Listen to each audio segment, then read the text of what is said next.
نہیں ہے، نہیں ہے، ذرا بھی نہیں ہے. سب سے بہترین پلانر اللہ ہے. جب حق باطل سے ٹکراتی ہے، باطل کا سروناش ہو جاتا ہے.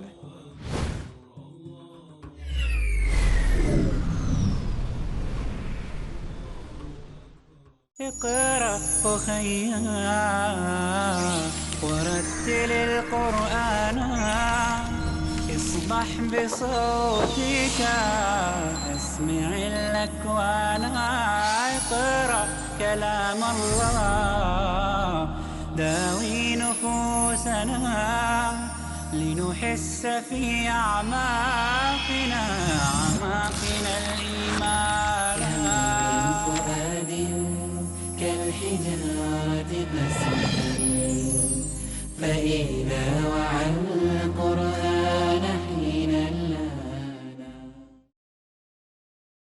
ہمارے آخری رسول محمد صلی اللہ علیہ وسلم فرماتے ہیں، صحیح حدیث میں اس کا ذکر آتا ہے، ابن ماجہ حدیث نمبر 224 میں اللہ کے رسول فرماتے، طلب العلم فریضۃ علی کل مسلم. علم حاصل کرنا ہر مسلمان کے لیے فرض ہے، چاہے وہ مرد ہو یا چاہے وہ عورت ہو. اللہ کے رسول فرماتے ہیں کہ علم حاصل کرنا ہر مسلمان کے لیے فرض ہے، چاہے وہ مرد ہو یا چاہے وہ عورت ہو.